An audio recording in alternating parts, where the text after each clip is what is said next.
Habiendo estudiado la vida de Pedro, espero que recuerden los 6 miedos o temores que pueden destruir o confundir a un creyente. Me gustaría que resumiéramos los puntos más importantes de la serie. En las pasadas semanas nos enfocamos en ver cómo podemos tener menos miedo o cómo podemos ser temerarios a responder a temores y miedos que se mezclan en la manera que deseamos vivir la vida. En algunos casos causan destrucción y alejamiento de la verdad de Jesús. En otros casos nada pasa y es porque nada ocurre para acercarnos más a Jesús que pensamos que todo está bien. Cada domingo nos enfocamos en un temor en particular y lo desmenuzamos en cómo se puede manifestar en nuestra vida. Utilizamos la vida del apóstol Pedro porque si él pasó por esos miedos, nosotros podemos aprender cómo superarlos. Así que hoy y el próximo domingo terminaremos esta serie proveyendo un poco más de lo que la Biblia dice acerca de estos temores y los vamos a convertir en retos positivos para el creyente. No importando si es creyente por 30 años o si está comenzando a ir a la iglesia, la Biblia identifica retos fundamentales para crecer en una relación eficiente con Jesús.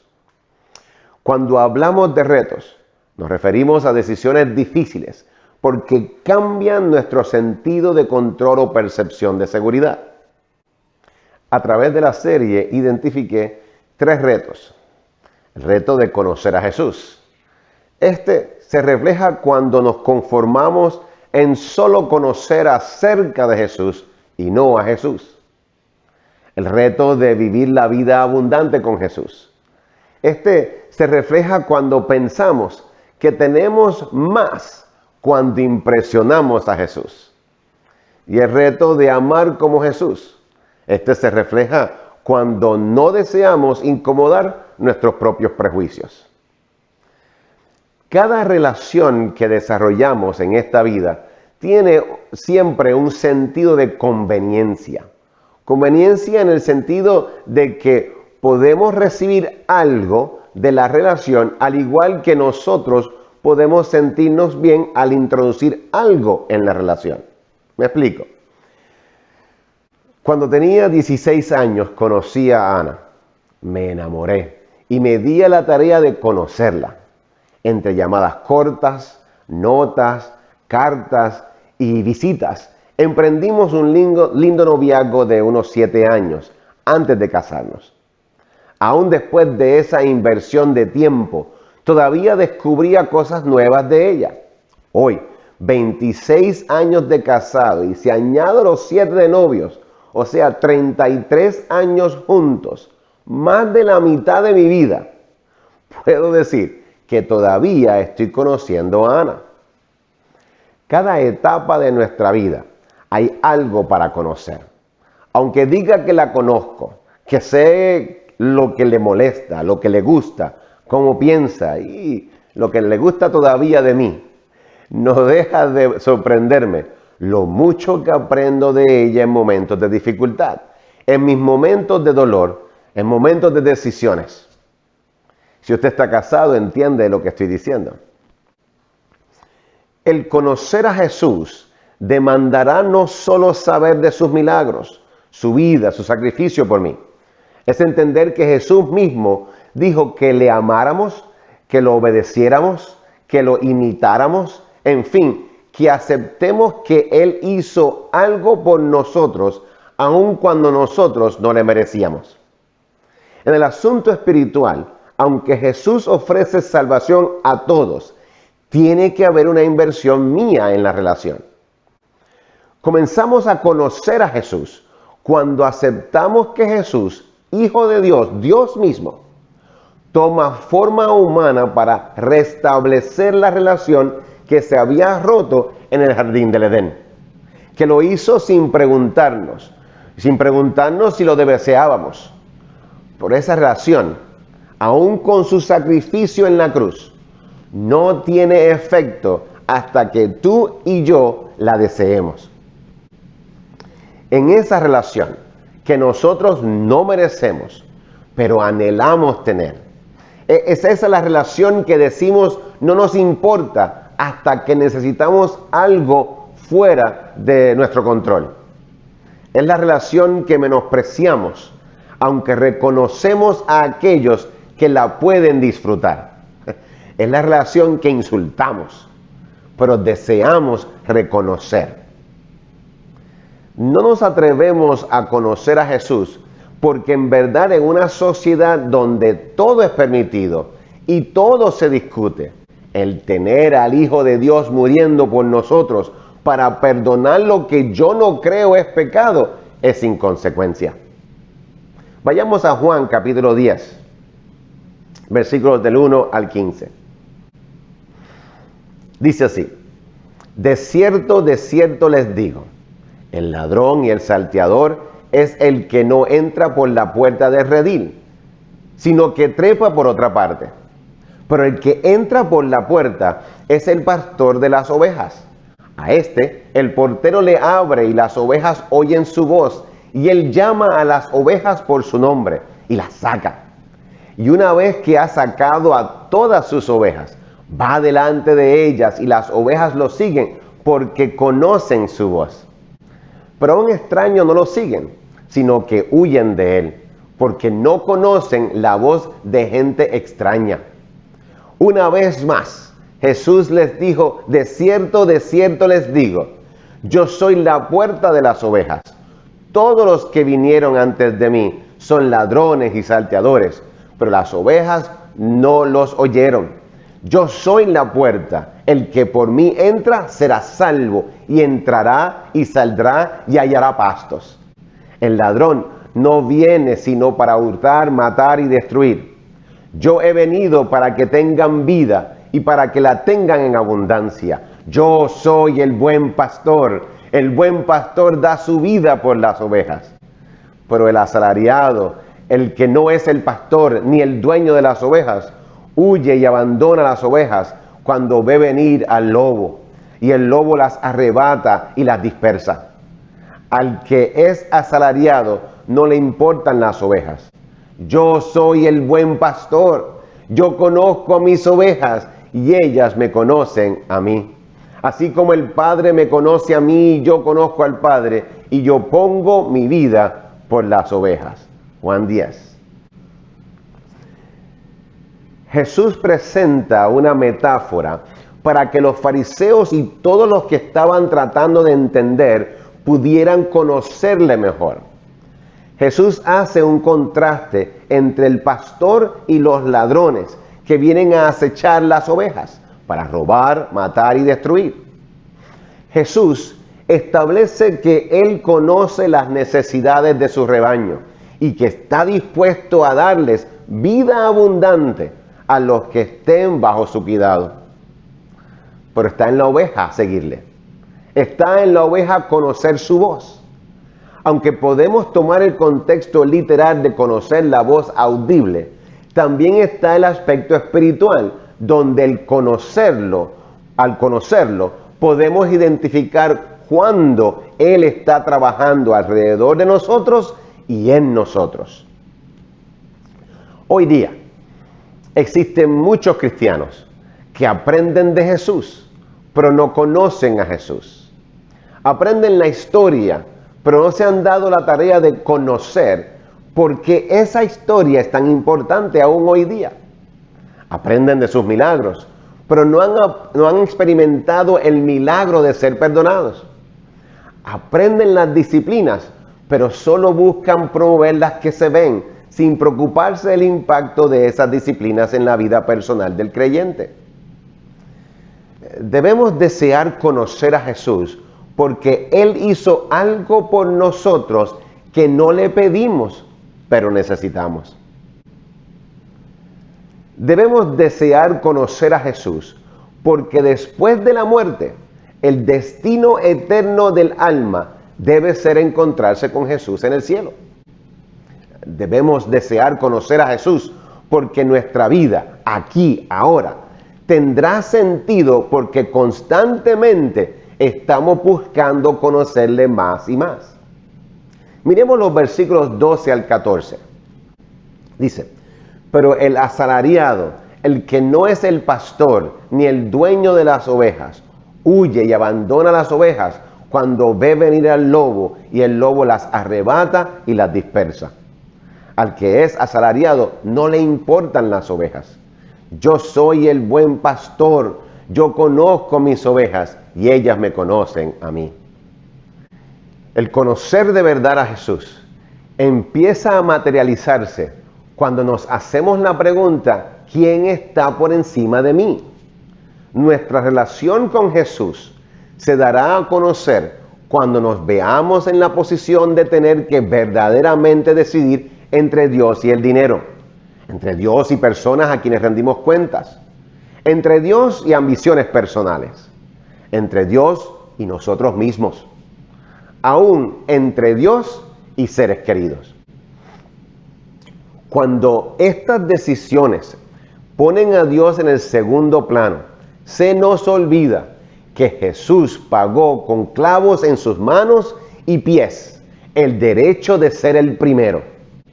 No importa cuánto podamos protestar de lo injusto que eso suena, debemos entender que el conocer a Jesús de veras no es acerca de lo que me gusta de Él o lo que Él hará por mí, pero la decisión personal de que hay que conocer al que ofrece el regalo de la vida eterna.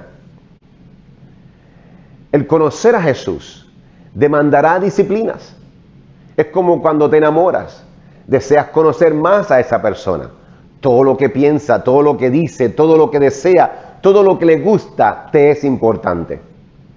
Las disciplinas de orar, leer la Biblia, aprender versículos, compartir tu historia, ayunar, ofrendar, son disciplinas que refinan nuestra vida. El conocer a Jesús nos llevará a ser discípulos de Jesús, y eso no es para los vagos, irresponsables o presumidos. Esto no significa necesariamente que se nos pedirá que arriesguemos todo por la causa de Cristo o que vayamos a hacer algo que cambie la cultura, pero significa que debemos vivir listos para el sacrificio, las molestias y el compromiso. Si no conocemos la voz de Jesús en nuestra vida y cómo esa voz se escucha en la vida de personas a nuestro alrededor, nos quedamos cortos en conocer a Jesús. Pareciera infantil e inmaduro decir que uno de los retos para la vida de los cristianos es el conocer a Jesús, pero lo es. Deseamos que Jesús se tarde mucho en conocernos a nosotros, para así nosotros tener el tiempo y darnos el tiempo con calma de conocerlo a Él. El que conoce a Jesús se identificará con el reto de vivir una vida abundante con Jesús. Mira lo que dice la Biblia, en Juan capítulo 10, versículo 9. Yo soy la puerta, el que por mí entra será salvo, y entrará y saldrá y hallará pastos. El ladrón no viene sino para hurtar, matar y destruir. Yo he venido para que tengan vida y para que la tengan en abundancia. La vida abundante tiene todo que ver con la relación del pastor con las ovejas. Para Jesús, la señal de una vida abundante tiene que ver con conocer y ser conocido. Lea los versículos 3 y 4. Jesús dice que el pastor llama a sus propias ovejas por su nombre y las lleva afuera, y las ovejas lo siguen porque conocen su voz. No servimos a un Dios desapasionado o desconectado que se sienta en un trono dando órdenes. En Cristo, Dios nos conoce por nombre, nos valora, nos cuida. En un mundo que parece funcionar siempre desde un sentido de escasez, donde la intención comienza siempre en querer hacer o ser más, Jesús ofrece una abundancia de amor, de gracia y de esperanza. Una vida abundante abarca una visión más amplia de la vida y nuestro lugar en el mundo. Como dijo Pablo en Efesios capítulo 2, versículo 10, porque somos la obra de Dios, creada en Cristo Jesús para hacer buenas obras que Dios preparó de antemano para que nosotros la hiciéramos. No importa en qué situación laboral, familiar o de vida nos encontremos, hallaremos esa vida abundante cuando vemos nuestra conexión con los propósitos de Dios para todo el mundo. Medir la vida abundante es diferente a como el resto del mundo la mide. Todas las cosas que típicamente marcan el éxito en el mundo no suman a mucho en los ojos de Jesús. La vida abundante siempre está enfocada hacia afuera. Una de las imprudencias en cristianos inmaduros es que venden a Jesús como una entidad espiritual engreída, quien está esperando que le demos algo para que entonces Él nos dé abundancia. Jesús indica en el versículo 11 que el ejemplo para dar vida abundante es el que el buen pastor vino a dar su vida por las ovejas. El creyente que desea vivir una vida abundante deja de pensar que el ir a la iglesia es acerca de lo que la iglesia le ofrece, o que la vida abundante es el tener éxito en las finanzas, o que el título o ministerio que tenga define la abundancia espiritual. El punto de referencia de los que seguimos a Jesús tiene que ser Jesús mismo. Es por eso que la vida abundante que da Jesús está bien atada a cómo conocemos a Jesús. Podemos medir preguntando, ¿qué tan bien representamos a Jesús? ¿Cómo reflejé su presencia en mi vida? ¿Acerqué el reino de los cielos más cerca de la tierra hoy? Observemos la ilustración en los primeros 5 versículos. De cierto les digo, el ladrón y el salteador es el que no entra por la puerta del redil de las ovejas, sino que trepa por otra parte. Pero el que entra por la puerta es el pastor de las ovejas.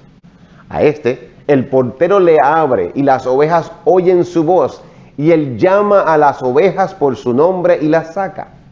Y una vez que ha sacado a todas sus ovejas, va delante de ellas, y las ovejas lo siguen porque conocen su voz. Pero a un extraño no lo siguen, sino que huyen de él, porque no conocen la voz de gente extraña. Recuerde esto y recuérdelo bien. Todos somos ovejas. ¿Usted quiere ser pastor de ovejas? Entonces tendrá que morir en una cruz y resucitar al tercer día. Entonces podrá ser el buen pastor. El que todos seamos ovejas no significa que somos menos, que tenemos que andar con la cabeza baja o sentirnos esclavos. El que no tengamos que ser el pastor ofrece a todos los miembros del rebaño una tremenda libertad. El buen pastor nos protege a como dé lugar, incluso a precio de su propia vida. Entonces, ¿qué tenemos que temer? Si ninguno de nosotros es capaz de ser el buen pastor, lo mejor que un líder puede esperar lograr es el estatus de un perro ovejero. El trabajo del perro ovejero es la de seguir la voz del pastor y ayudar a que las ovejas le sigan. Una de las razones por las que las ovejas necesitan desesperadamente un guardián es que después de siglos de vida de rebaño doméstico han perdido los instintos que alguna vez tuvieron para defenderse. Cuando un lobo, un coyote o un perro entra en el rebaño, una oveja es incapaz de montar cualquier tipo de defensa, ya sea individual o en grupo. Entendamos esto. El hablar del vivir una vida abundante tiene que ver con la manera que nos entregamos a la tarea. Si somos líderes en la iglesia, tenemos que conocer a Jesús para poder reconocer su voz y así poder acercarnos a la puerta para dejarle entrar, para que Jesús mismo dirija a las ovejas. Si somos creyentes en la iglesia, vida abundante se vive al mantenernos cerca de otras ovejas que están siguiendo la voz y cómo permitimos la corrección de aquellos que velan por usted. Vida abundante no es lo que hacemos, sino la razón por qué lo hacemos. Porque nada de lo que hagamos se compara a lo que Jesús ya hizo por nosotros.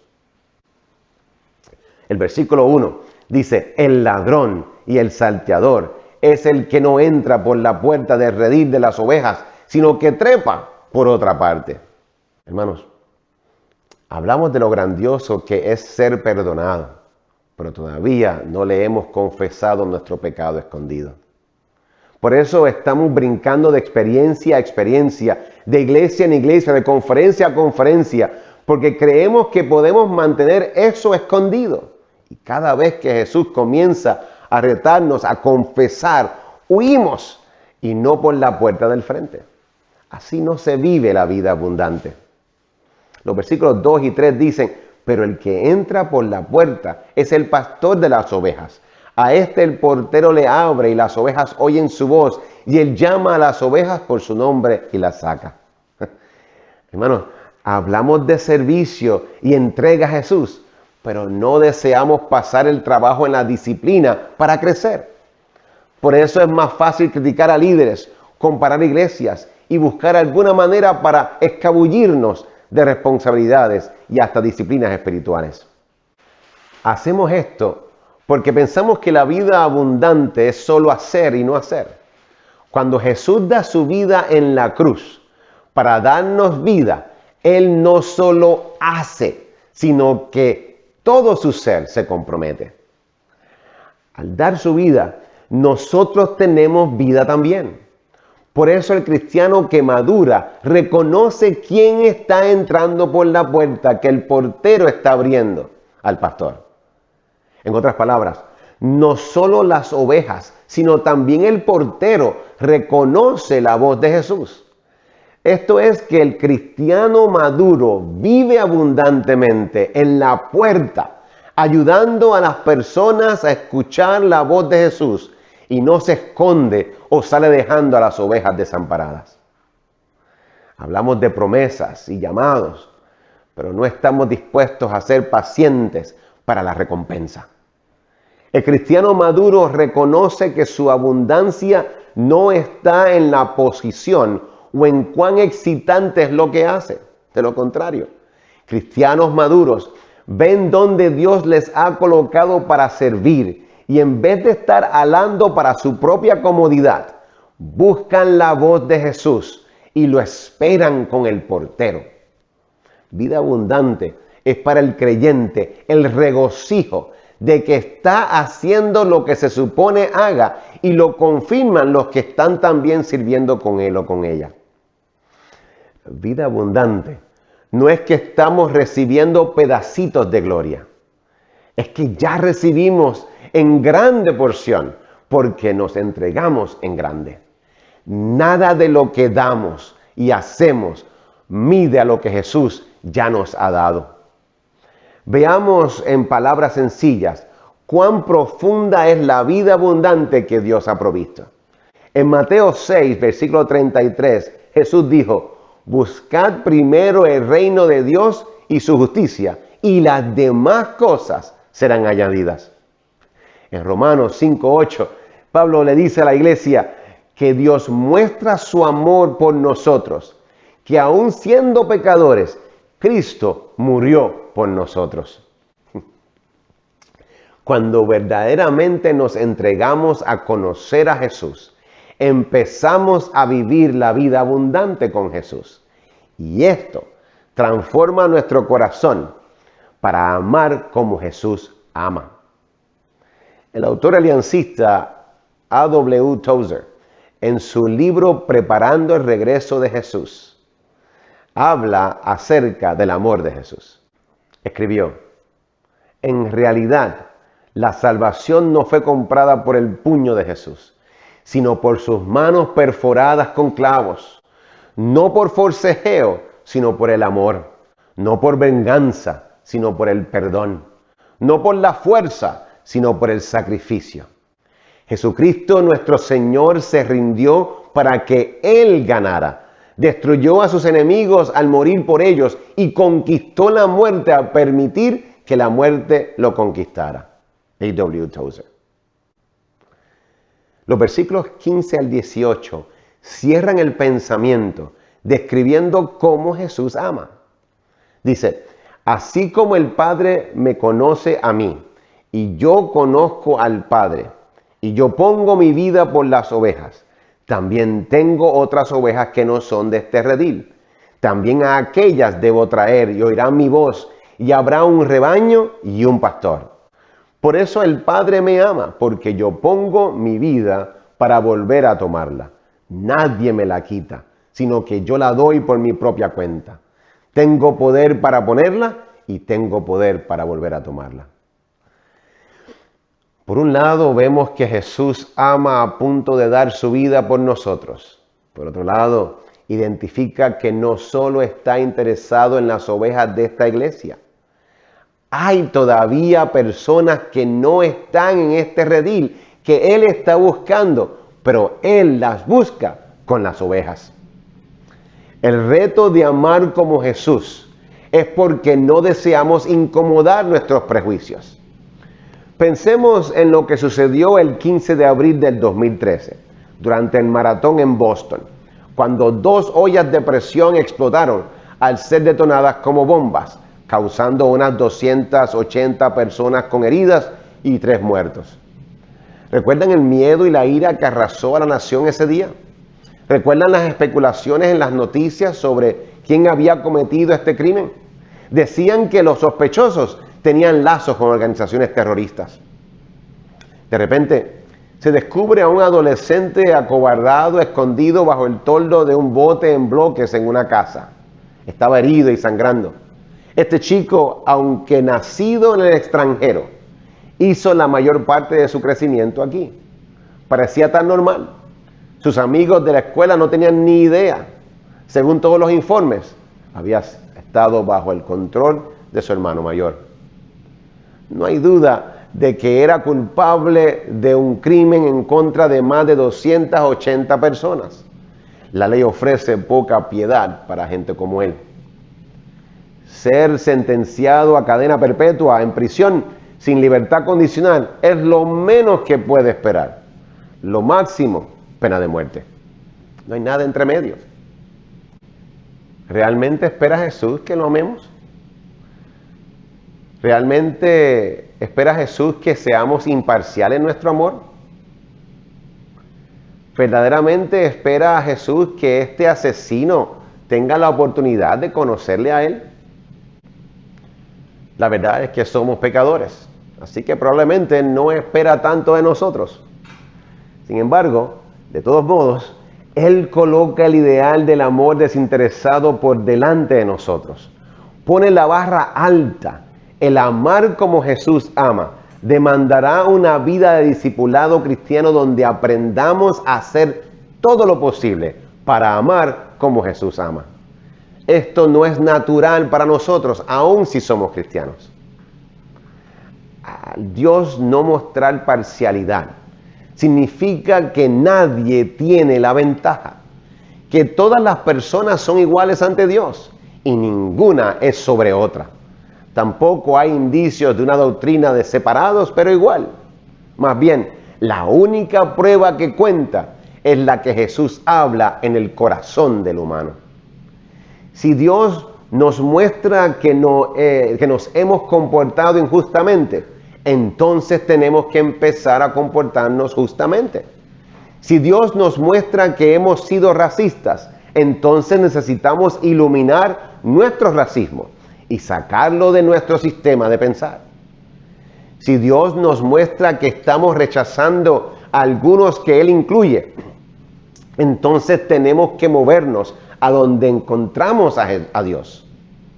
En cada caso, debemos actuar de acuerdo con lo que Dios nos ha mostrado, recordando que aunque hay disciplinas espirituales a seguir, hay cambio de comportamiento, que hay que buscar también esta oportunidad de hablar y dar a conocer a Jesús, aún al más vil de los hombres.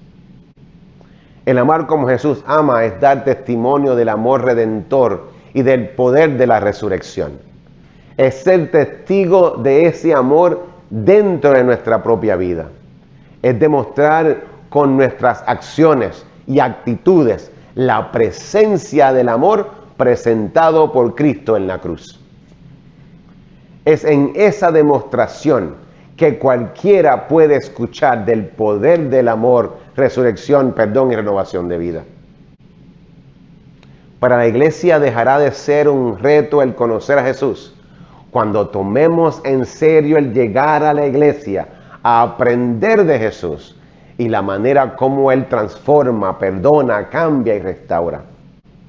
Para la iglesia dejará de ser un reto el vivir la vida abundante cuando comencemos a servir para que otros conozcan a Jesús y no cuando pensamos que tenemos que ser servidos. Para la iglesia dejará de ser un reto amar como Jesús cuando demostremos con acciones y actitudes la presencia del amor presentado por Cristo en la cruz. Conozcamos a Jesús, cambiará nuestra vida. Vivamos una vida abundante, cambiará nuestra vida. Amemos como Jesús ama, cambiará nuestra vida. Oremos. Señor, la importancia de conocerte, la importancia nosotros, Señor, de amarte, la importancia de amar como tú amas, la importancia de aprender a vivir abundantemente contigo, es algo que buscamos. Crea en nosotros ese deseo de que no sea un reto, sino el propósito y anhelo de nuestra vida y nuestro caminar cristiano. Ayúdanos a identificar tu voz. En el nombre de Cristo oramos. Amén y amén. Dios los bendiga.